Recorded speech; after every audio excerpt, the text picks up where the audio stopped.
Boa noite, amigos. Edmar de Moraes. Antes de eu começar, como sempre, de praxe, né? Eu peço que se inscrevam no canal, compartilhem os vídeos, deixem o seu gostei ou não gostei, comentem, né? Comentem e toque o sininho para receber novas notificações. Desde já eu fico grato. É, baseado nos últimos acontecimentos, ou na verdade, baseado nos acontecimentos a partir de 2019, você começa a se indagar, né? Por que o povo brasileiro e o povo sul-americano se encontra em conflito constante, né? Em conflito constante, porque parece que não há mais paz na América do Sul. Isso sem contar o Oriente Médio e outros continentes. E isso nos remete a tentar entender essas divergências que são políticas, geopolíticas, também ideológicas e a divergência econômica, a divergência de classes sociais, Por que tudo isso está acontecendo? Por quê? Por que nós somos obrigados a enfrentar todo esse descaso com a humanidade? Com a humanidade. Não é o descaso somente político, ideológico. Por que o desinteresse pela humanidade em prol de desejos materiais gigantescos por grandes nações que hoje passam a estar em constante conflito e utilizando vamos dizer, da incapacidade de nações inferiores racionalmente falando, não estou falando de poder econômico, bélico, industrial, nada disso. Eu estou falando de países de menor capacidade cognitiva, de menor capacidade de interpretação. Esta alta busca por sei lá, por querer crescer, por querer obter matéria, né? Só por matéria. Se a gente fizer uma pequena analogia, uma analogia bem simplória, você pega uma moeda de R$ 1 e ela tem duas faces. Uma face determina o valor da moeda. A outra face, ela é toda escultural, toda bela, toda simbológica, traz ali um estado de poder, vamos dizer assim. Mas o valor da moeda, tanto de um lado quanto do outro, é o mesmo, né? Então por que essa briga, por que essa confusão que estamos vivendo? E por que você vai lá para o campo, que não é muito a minha praia, mas você vai pesquisar, você vai estudar, você vai ler, e aí você vai para o campo espiritual, querer entender, porque existem várias previsões, desde Nostradamus, Chico Xavier, Leonardo da Vinci, todos fazem interpretações, cada um no seu estilo, no seu tempo, mas que acabam remetendo para a atualidade de que nós estaríamos prestes, todos dizem que nós estamos prestes a vivenciar uma terceira guerra mundial. E aí você vai buscar o entendimento dessas coisas.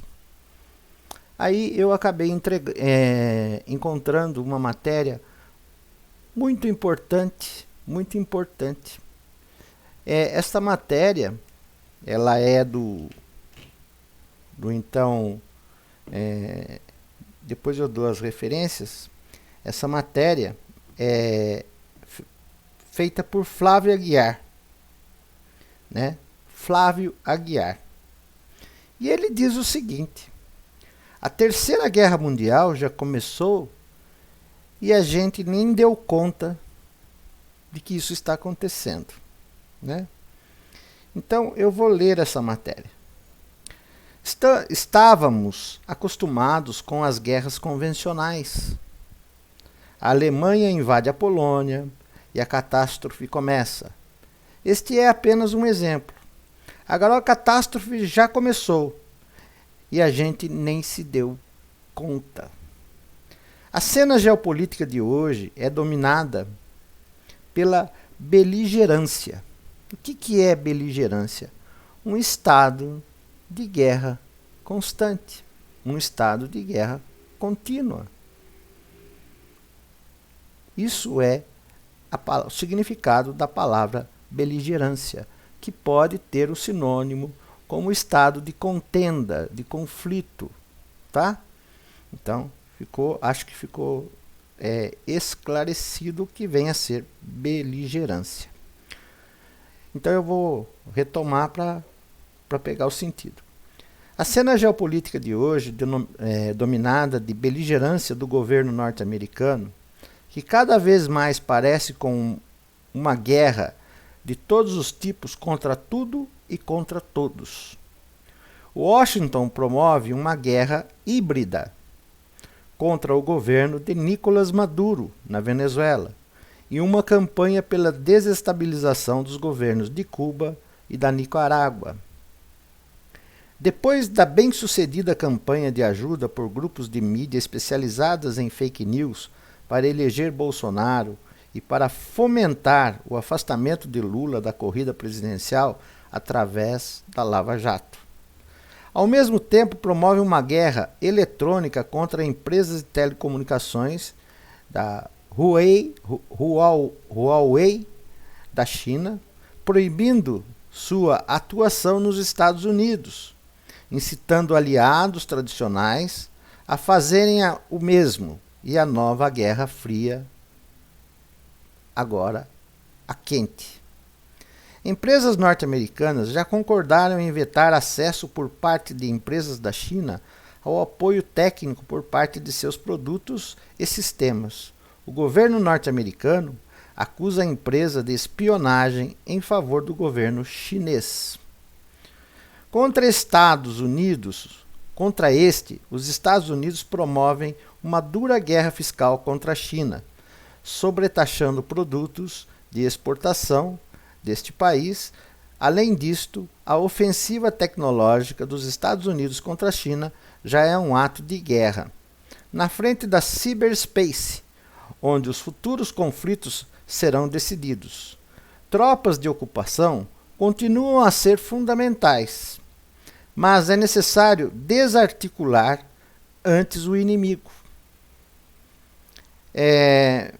Antes disso se dava através de bombardeios, mas na Idade Média era fundamental isolar o adversário. Cercando suas cidades, hoje este cerco vai se dar no campo virtual. pelo menos nas brigas de cachorro grande como os Estados Unidos e China.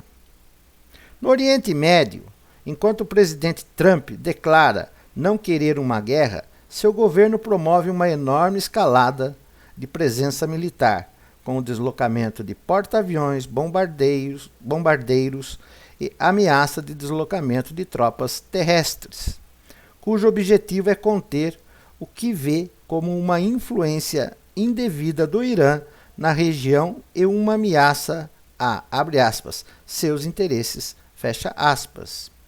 Nela está a escalada contra o Irã. Nela está a escalada contra o Irã. Tem como objetivo também atender os interesses dos dois grandes aliados dos Estados Unidos na região, Israel e a Arábia Saudita, que não se cansam de propalar a sua contrariedade em relação ao regime de Teherã. Esta escalada, bem como a guerra eletrônica contra Huawei, tem um efeito colateral importante, que é o de aumentar a pressão sobre os países empresas da União Europeia, cuja força, sobretudo, é da Alemanha. Trump não vê com bons olhos a pressão vai cortar os laços comerciais da União com o Irã, já abalados pelas sanções econômicas que vetam negócios de empresas como o Irã e a presença da Huawei na Europa. A verdade é que até o momento essa beligerância, esse estado de guerra geopolítica de Washington tem tido pouco sucesso completo. A exceção fica por conta da bem-sucedida operação combinada entre os efeitos da Lava Jato e a eleição de Bolsonaro, domesticando, por assim dizer, o Brasil. Os Estados Unidos ainda não conseguiram derrubar o governo de Maduro, nem abalar os da Nicarágua e Cuba.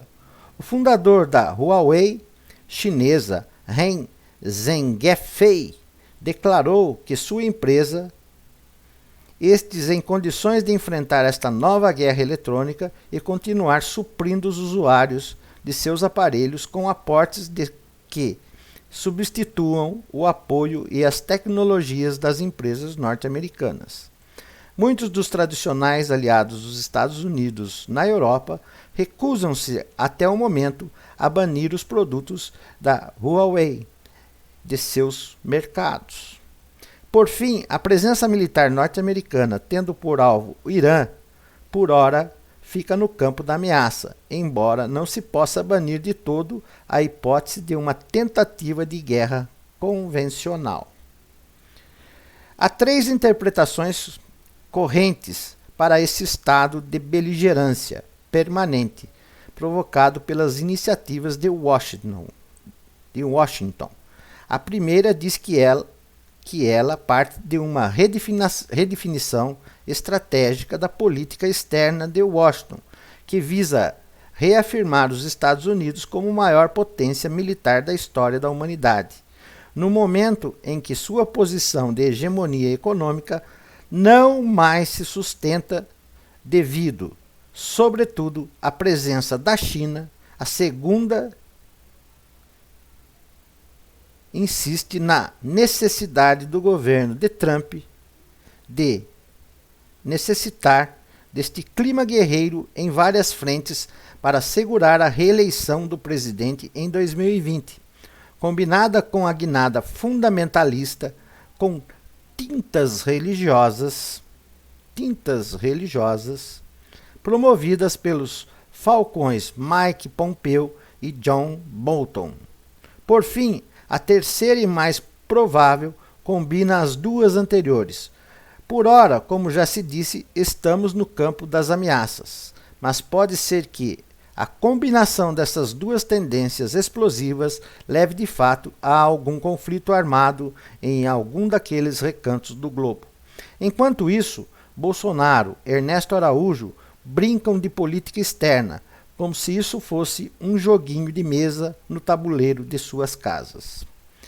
Se alguém souber de um planeta disponível, me avise, quero ir para lá. Flávio Aguiar, que escreveu a matéria, nasceu em Porto Alegre em 1947. É residente atualmente na Alemanha, onde atua como correspondente para publicações brasileiras, pesquisador e professor de literatura brasileira da Faculdade de Filosofia e Letras e Ciências Humanas da USP. Tem mais de 30 livros de crítica literária, ficção e poesias publicados. Ganhou por 3 vezes o prêmio Jabuti da Câmara Brasileira do Livro, sendo um deles com o romance Anita, 1999, publicada pela Boitempo Editorial. Também pela Boitempo publicou a coletânea de textos que tematizam a escola e o aprendizado, A Escola e a Letra 2009, finalista do Prêmio Jabuti, Crônicas do Mundo ao Revés, 2011, e o recém-lançamento A Bíblia segundo Baliel, 2012. Seu mais novo livro é O Legado de Capitu, publicado em versão eletrônica, e-book. Colabora com o blog da Boitempo quinzenalmente às quintas-feiras. Então, minha gente, nós estamos exatamente vivendo um estado de guerra, de impunidade e de um desgoverno no Brasil, por conta da orientação. Muitos vão dizer que não, mas está aqui muito bem descrito esse estado de beligerância, que é o estado de guerra, de conflito, de contenda, emanada por Washington, que quer se estabelecer como dono do planeta, como que a partir dele saiam todas as ações.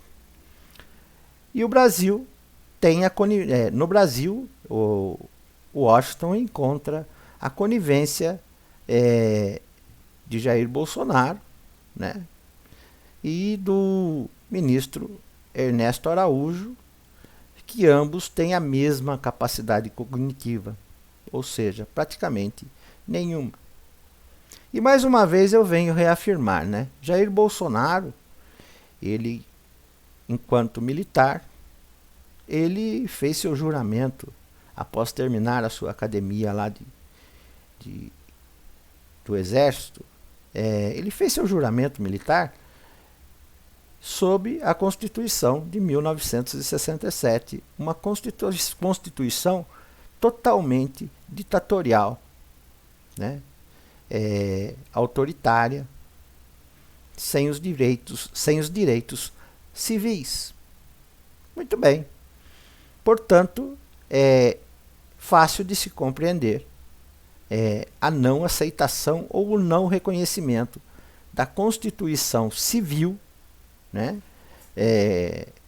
construída através de uma eleição constituinte, onde os parlamentares tinham a obrigação de construir uma nova Constituição, e que hoje, depois de sofrer várias emendas constitucionais, o que já deveria ser previsto na Constituição, que não deveria haver emendas constitucionais, querem manter aprisionada a nossa Constituição. O que houve no último julgamento de segunda instância não foi nenhuma coisa extraordinária, foi simplesmente devolver à Constituição aquilo que ela reza, porque o que estava sendo feito era exatamente o contrário do que diz a Constituição.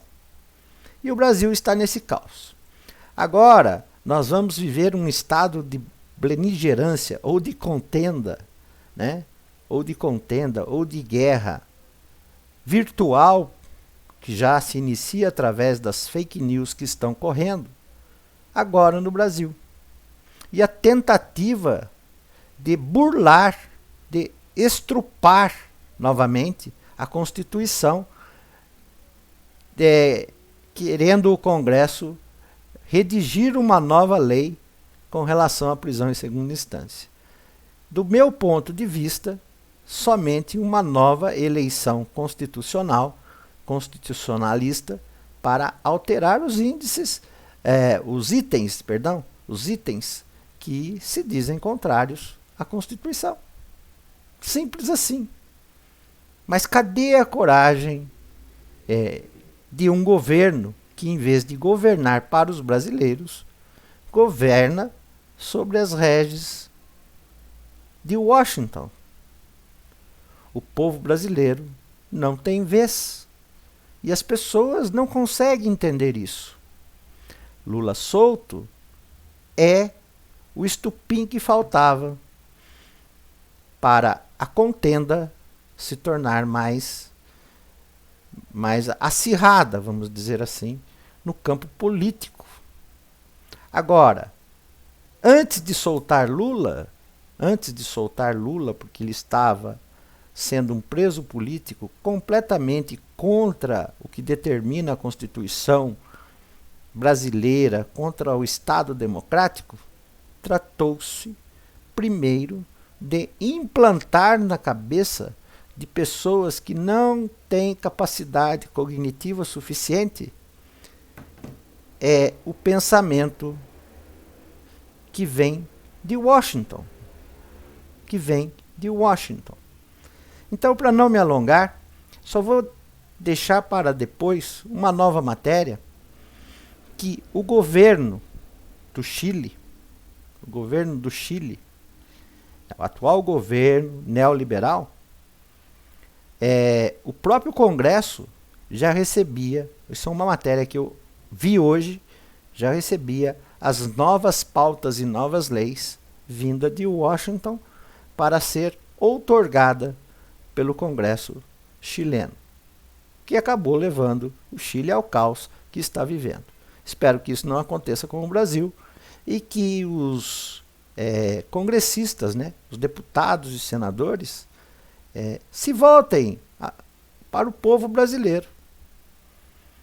Porque Paulo Guedes já está imbuído dessa missão. Ele faz parte do contexto dessa situação de contenda contínua para o domínio americano. E eles estão querendo aumentar as sanções contra países da América do Sul. E há quem diga no passado que uma visão mística disse que a partir da América do Sul, iniciaria-se uma guerra que, do ponto de vista desta narrativa, já não seria mais a Terceira Guerra Mundial, e sim a quarta, porque a terceira nós estamos vivendo e não estamos percebendo. É isso aí que eu tenho para dizer hoje. Desejo a todos um ótimo final de domingo. Reflexão, reflexão e reflexão.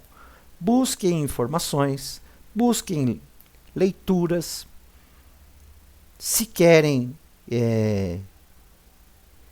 debater sobre o tema, precisa buscar a leitura, o entendimento e o conhecimento. E a lembrança que eu quero fazer é a seguinte: precisa-se dar total, se preocupar totalmente, se ocupar da segurança do presidente Lula. Pois saiu uma matéria hoje dizendo que um grupo de WhatsApp, que pode ser fake news ou pode não ser, prepara para contratar um sniper para atingir o presidente, o ex-presidente, nesta sua viagem de reconciliação, de união do povo brasileiro, que não está percebendo que seus direitos estão sendo consumidos por este atual governo submisso a Donald Trump. É isso aí, pessoal. Um grande abraço e até uma próxima oportunidade.